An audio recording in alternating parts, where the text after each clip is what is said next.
अस्सलाम वालेकुम, कैसे हैं हम सभी लोग। मेरा नाम फैज़ान तनवीर है। आज की इस वीडियो के अंदर मैं आप लोगों के साथ काफ़ी कुछ डिस्कस करने वाला हूँ आप लोगों के बोर्ड एग्ज़ाम से रिलेटेड। ठीक है, ये वो सारी चीज़ें हैं जो कि मैंने ऑफलाइन बच्चों को पढ़ाकर ये चीज़ लर्न की है, ये चीज़ सीखी है कि बच्चे क्या गलती कर रहे हैं सबसे ज़्यादा। ठीक है, और आपने अपने अंदर से ये ढूंढना है कि आप लोग क्या ये गलती कर रहे हो। अगर कर रहे हो तो आपने इसको ठीक करने की कोशिश करनी है, अगर नहीं कर रहे हो तो वेल एंड गुड।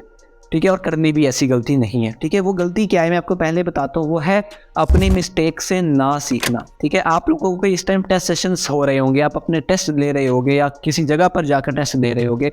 आप लोगों को वहाँ पर आपके अगर 2 नंबर का शॉर्ट क्वेश्चन था, उसमें से आपको 1 नंबर या 1.5 नंबर मिला है और उसके आगे क्वेश्चन मार्क लगाया गया। अब वो क्वेश्चन मार्क ही अपने आप में बहुत कुछ है।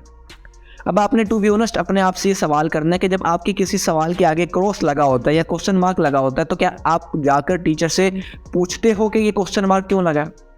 3 साल का मेरा एक्सपीरियंस है ऑफलाइन के अंदर पढ़ाने का। मैंने आज तक 100 में से कोई 1% बच्चा ऐसा होगा जो कि आकर पूछता है कि सर ये क्वेश्चन मार्क लगा है, इसमें क्या चीज़ लिखनी चाहिए, किस चीज़ कैसे मैं इसके अंदर क्या लिखूँ कि मैं इसके अंदर पूरे 2 नंबर ले सकूँ।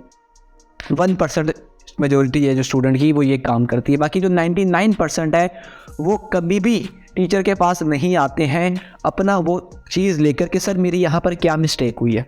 ठीक है, वो आएंगे टीचर ये 0.5 बढ़ा दें, टीचर ये 1 नंबर दे दें, ये पूरे नंबर बनते हैं। लेकिन वो ये क्वेश्चन मार्क है उसके बारे में नहीं सोचते कि ये क्वेश्चन मार्क क्यों आया है। और इसका सबसे बड़ा जो नुकसान है वो क्या है, जब बच्चे को पता नहीं होगा कि ये क्वेश्चन मार्क टीचर ने क्यों लगाया है। अगर बच्चे ने अपनी तरफ से बिल्कुल 100% ठीक लिखा है लेकिन उसके आगे क्वेश्चन मार्क या उसके अंदर 0.5 टीचर ने कम दिया या 1 नंबर कम दिया है, इसका मतलब है कि उसके अंदर किसी न किसी चीज़ की कमी थी। और अगर बच्चा टीचर से जाकर कंसल्ट नहीं करता कि टीचर यहाँ पर क्या चीज़ मैं लिखूँ कि मेरे पूरे नंबर आए, तो अगेन क्या होगा, अगली मरतबा टेस्ट देगा, अगली मरतबा भी वही गलती करेगा क्योंकि उसको अपनी गलती का पता ही नहीं चला कि उसने गलती की कहाँ पर है। और अगर टीचर उसको बता भी देता है ज़बरदस्ती कर कर, क्योंकि आजकल तो ऐसा ही होता है कि जो भी है बच्चे सिर्फ ये चाहते हैं कि उनको चम्मच में डालकर खिला दिया जाए, लेकिन ऐसा हमेशा नहीं होता। आपको अपनी रिस्पॉन्सिबिलिटी खुद लेनी है। एक चीज़ याद रखना यार, आपके साथ इस दुनिया में जो भी होता है, ठीक है, आप उसके 100% रिस्पॉन्सिबल हो। तो जितना जल्दी हो सके अपनी रिस्पॉन्सिबिलिटी उठा लो। ठीक है, बाद में जाकर पछताने से बेहतर है कि आपके साथ जो भी कुछ हो रहा है, ठीक है, आप कहो कि yes I am 100% responsible for what is happening to me. ठीक है, ये चीज़ जब आपके साथ होना स्टार्ट हो जाएगी तो आप लोगों के अंदर बेटरमेंट आती जाएगी। आप लोगों के मार्क्स जो थे वो यहाँ से यहाँ तक चले जा सकते हैं। ठीक है, अपनी मिस्टेक से सीखना बड़ा ज़रूरी है। ठीक है, आपको अगर एक चीज़ पता चल जाती है, ठीक है, कि यहाँ पर मेरी ये मिस्टेक है, अगर आप उसको दोबारा करते हो तो वो चीज़ वहाँ पर जड़ें पकड़ती जा रही है, वो चीज़ वहाँ पे सख्त होती जा रही है। ठीक है, फिर उसको छोड़ना बड़ा मुश्किल है। ठीक है, एक जगह पर मैं पढ़ रहा था कि एक बच्चा है, ठीक है, वो उसके पेरेंट उसको कुछ सिखाना चाहते हैं। ठीक है, उसके फादर एक जगह पर एक छोटा सा पौधा लगा होता है, वो उस बच्चे को कहता है कि तुमने ये पौधा उखाड़ना है। ठीक है, वो आराम से उखाड़ देता है उसको ज़मीन से।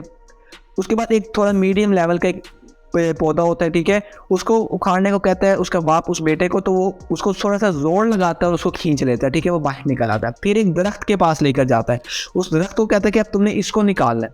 ठीक है, तो बच्चा तो वो काम नहीं कर सकता, तो वो बच्चा कहता है मैं तो ये कुछ नहीं कर सकता।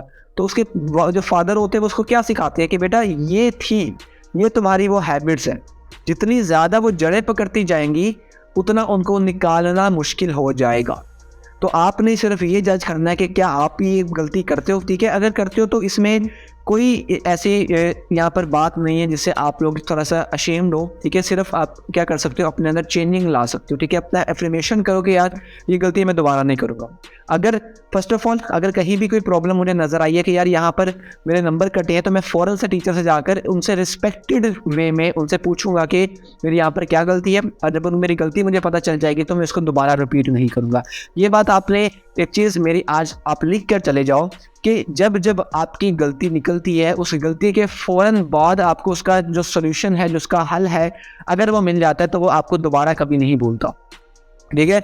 आपको दोबारा कभी वो गलती नहीं करोगे जब आप उसी टाइम जैसे ही आपको उस गलती का पता चला आप फ़ौरन से उसको ठीक कर लो। अगर तो आप उसको पेंडिंग छोड़ दोगे ना कि चलो यार अगले टेस्ट के अंदर मैं इसको करूँगा, अगले टेस्ट या कुछ दिनों बाद जाकर मैं देखूँगा कि यार यहाँ पर क्या लिखना था, तो बिलीव मी आप उसको भूल जाओगे। ठीक है, वो फिर दोबारा कभी वो गलती ठीक नहीं हो सकती। तो आज के लिए इतना ही। उम्मीद करता हूँ कि आपको मेरी जो कुछ बातें हैं, ठीक है, वो समझ आई होंगी। ठीक है, आपके दिल में उतरी होंगी बातें और आप इसके बारे में एटलीस्ट सोचोगे ज़रूर। तब तक के लिए मुझे इजाज़त दें। ठीक है, मेरा नाम फैज़ान है। अपना बहुत सा ख्याल रखें। मिलते हैं अगली वीडियो के अंदर। अल्लाह हाफ़िज़।